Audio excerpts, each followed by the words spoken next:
El siguiente capítulo es un libro que contiene 2 días de horror que se vivieron en Bogotá con puntos de vista distintos a los que nos habían contado nuestros padres, medios de comunicación y los colegios. Sí, Juliana, este libro es El Palacio sin Máscara, un relato de varias recopilaciones que realizó Germán Castro Caicedo para mostrarnos que este suceso no fue como nos decían y los malos terminaron siendo nuestros héroes. Nuestros reporteros Natalia Navarrete e Ian Muñoz nos tienen más información sobre este libro y sobre cómo vivieron algunos ciudadanos este hecho que marcó la historia colombiana.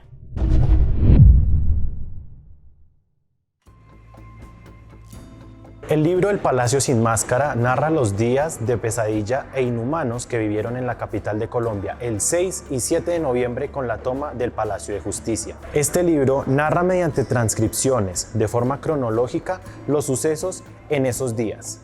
Germán Castro Caicedo consigue las conversaciones grabadas entre los militares que fueron tomadas en transmisiones radiales, acoge los testimonios de los testigos y copia la deducción de los jueces y fiscales. En este suceso salieron varias personas vivas y 96 mueren en estos hechos, incluyendo más de 20 guerrilleros.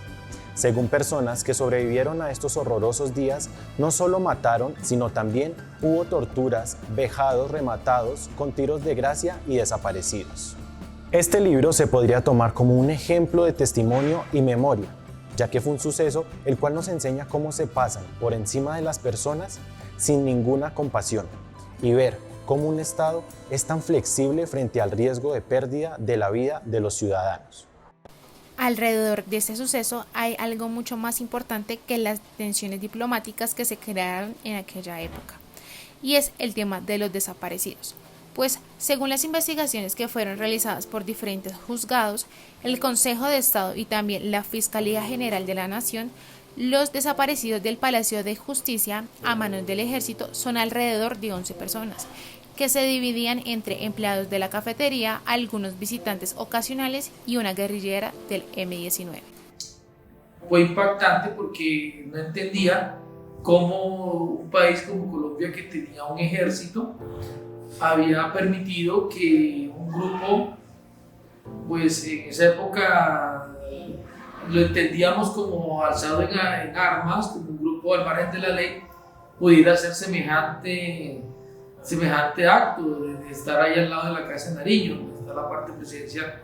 Fue impactante para mí en esa época. Es aquí donde entra la esencia de Germán Castro Caicedo, pues este libro enfocó el fatídico hecho hacia la responsabilidad que tuvo el ejército en todo el tema de los desaparecidos y la tortura innecesaria que se cometieron dentro del palacio cuando los militares lograron entrar para lo que se suponía debía ser liberar a los rehenes y capturar a los guerrilleros. Sin embargo, en todos estos años, la incógnita más grande ha sido: ¿qué pasó con los desaparecidos? ¿A dónde fueron llevados? Pues de acuerdo con la Fiscalía General de la Nación, en un documento que fue emitido el 28 de septiembre del 2007, se dice que las personas que no murieron en el palacio fueron llevadas al Museo Casa de Florero y posteriormente fueron desaparecidas. Había un caos total y cualquiera era sospechoso. No solamente a magistrados, sino también a empleados de la cafetería desaparecieron. Todo el mundo era sospechoso. Hubo torturas para averiguar quién había sido. Una cacería impresionante, y eso, pues esa confusión llevó a que muchas personas inocentes fueran desaparecidas. De por sí el Estado colombiano ha sido condenado por esas, digamos, equivocaciones que tuvieron en esa época. El Estado tuvo responsabilidad. Los casos más emblemáticos fue el del magistrado auxiliar del Consejo de Estado, Carlos Horacio Urán. Un caso que, tras haber estado nublado alrededor de 22 años, la Fiscalía pudo aclarar en el 2007, según un video descubierto en la casa del coronel Alfonso Plazas Vega. El magistrado Carlos Horacio salió vivo del palacio y era encañonado por los soldados del ejército en su tránsito hasta la Casa del Florero. Durante las últimas 24 horas, el ejército y la policía negó rotundamente tenerlo en su poder. Sin embargo, un día después aparecieron sus restos mortales en el Instituto de Medicina Legal. Realmente en esa época la única información que daban era algunos informes por la radio. No había transmisión directa en esa época, solamente había 1 o 2 canales de televisión.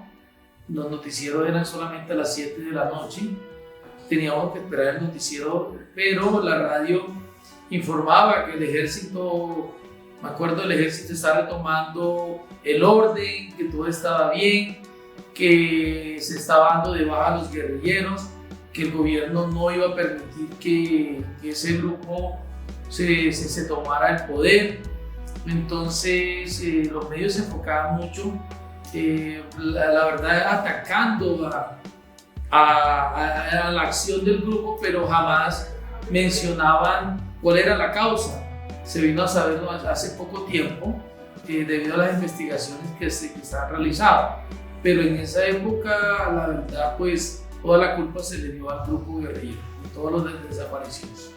Diferentes relatos de personas que vivieron esta terrible experiencia, como los personajes que hicieron posible la publicación y creación del reconocido libro Noches de Humo, donde la voz principal es la narración de un excombatiente del M-19, que nos cuenta cómo los agentes del ejército y la policía lograron confundir elementos que posteriormente cambiarían la realidad, que daría la luz a las investigaciones judiciales que darían una respuesta a lo que sucedió cuando las fuerzas nacionales lograron ingresar a las instalaciones del Palacio de Justicia y sobre lo que ocurriría en el famoso cuarto piso.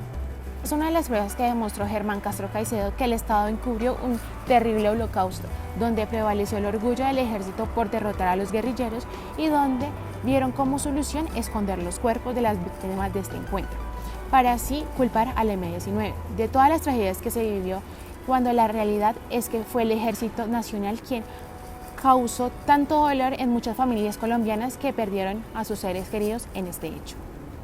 En otros casos, es un hecho que no tuvo relevancia en su vida, pues varios colombianos aún estaban preocupados o realizando trabajos de caridad luego de la tragedia de Armero.